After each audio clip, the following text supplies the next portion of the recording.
Oops. Hey everybody. I'm here to answer another question. Actually, I have a couple questions to answer, but I'm going to make another video for the other question. Um, I got asked what inpatient is like. I know everybody has different experiences. I'm basing this solely off my experience. Um, I'll just give you the basics because the story is so long. Um, I was on a regular behavioral health unit and had the eating disorder treatment during the day and went back to the behavioral health unit at night. Um, so a basic day in inpatient treatment consisted of waking up around 6 o'clock in the morning, showering, and then having our weigh-in, where we had to disrobe, put on hospital gown, and step on the scale backwards. That way we didn't know how much we weighed. After that, we were taken down to the eating disorder program, and that would be about 8 o'clock in the morning. The first thing we did was we went through affirmations. We had to say one thing, or at least one thing we liked about ourselves, and it was really, really hard the first day, or for the first few days. And then we would say something we were thankful for. Then we would go over our daily goals. After that, we went to breakfast, and for the newer patients like myself, when I first got an inpatient, I had my food picked out for me already. I was on a Heart Smart diet because I was having issues with my potassium. We would all sit together and eat, and we would talk while we were eating and go over how we were feeling, and then after we ate our breakfast, we went back and had a process group, discussed again how we felt, and we went through all of that.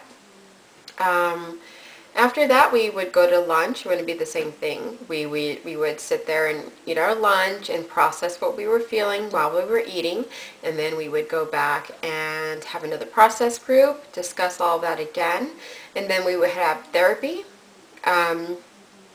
where the therapist would come in and talk to all of us in a circle, and and really dig to get those core issues out. And for the first day, they kind of went easy on me because I didn't have any clue why I was doing what I was doing. Eventually, they started getting a little bit harder on me and just digging. But I'm thankful for that. I was uncomfortable at the time, but I'm thankful for that now. As time went on, and when I was able to go into inpatient, oh wait, I forgot about nighttime. I apologize. So after the eating disorder program during the day, I would go back to the regular behavioral health unit. I would basically hang out in my room until dinner time. At dinner time, I would sit with a nurse who would sit like right across from me and watch me the whole time I was eating. It was uncomfortable to say the least. And then after I was done eating, I would sit in front of the nurse's station for 2 hours being monitored. And afterwards, I was free to do what I wanted, but most of the time I just went into my room and went to sleep or journaled or would stare out the window looking at the ocean. When I went into outpatient, same drill with everything other than the fact that I was staying at my parents' house. I would drive there in the morning at 8 o'clock. I'd do my weigh-in, and then same procedures. And then, when I was outpatient, I had a little more freedom, so I would be able to go on challenges. And a couple challenges that we did a restaurant challenge. And we all went to a restaurant and sat there eating, around a bunch of other people. It was a challenge because it was uncomfortable, and it was hard. It was hard, but I'm glad they did that. And then we had some beach challenges where we would go walk to the beach because we were right across the street from the beach. Sit in our bathing suits, eat our lunch, and then sit there afterwards and process how we were feeling. And but that's the whole idea of a challenge. It's to take you out of your comfort zone. That's basically it. Every program is different though.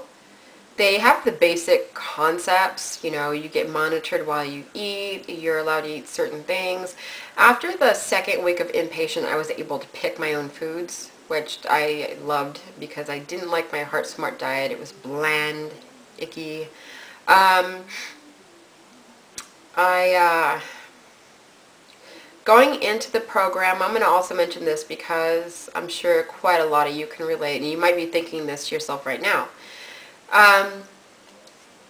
Going into the program, I desperately wanted to recover. I wanted to get rid of the eating disorder. But I also had the thoughts that raced through my head, like, maybe, do I deserve to be better? What if they think I'm not sick enough? What if I don't belong here? You know, and then I had fear, you know, I was scared. I wasn't scared to get rid of the disorder. I was scared of a new life coming, and it was overwhelming. And how am I going to get rid of this? You know, what can be done to get rid of this? And so I had all of those things going through my head. And the first day that I went into the ED treatment program, you know, in the morning, I remember as I was walked up to the door, and as the door went to open and I saw all of these eyes on me, the first thought that popped in my head was, you know, why are they looking at me? Are they looking at me because I don't look sick enough to be here? They don't think I belong here. They think I'm ugly. Why are they staring at me? And they were all very welcoming. It was just those thoughts that we get, you know, the thoughts that put us down and stuff. So it's scary. I'm not going to lie to you. It's scary, but if you really want recovery, you'll do what's necessary to get it. You know, meals were uncomfortable because I had to learn how to eat again, slowly chew my food and that stuff. And of course, while I was inpatient, since I was on a regular behavioral health unit, and I had to sit in front of the nurse's station to be monitored for a couple hours, while I would sit there, I would see all of these other kinds of patients, you know, that had other problems, running back and forth, screaming, singing, saying weird things, just pacing back and forth. And I remember there was a lady that used to wrap her blanket around her neck and pretend she was flying everywhere. So the first night there, I was so scared that after my monitoring, my meal, after it was over, I ran and called my mom and asked her to get me out of there, like, right away. And I was crying because I was so scared.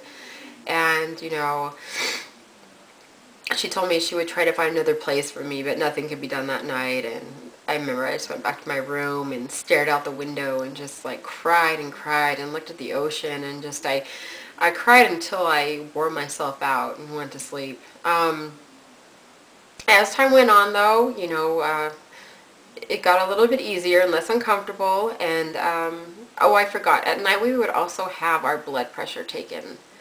So, that's basically what the inpatient treatment was like. You know, the monitor meals, the process groups, oh, I forgot, motivational exercises. We would do, you know, little projects and stuff to help us through. I'll help us learn how to cope with feelings, and I learned different coping methods. And the good thing about going into treatment is you're around peers. You're around people that understand what you're going through.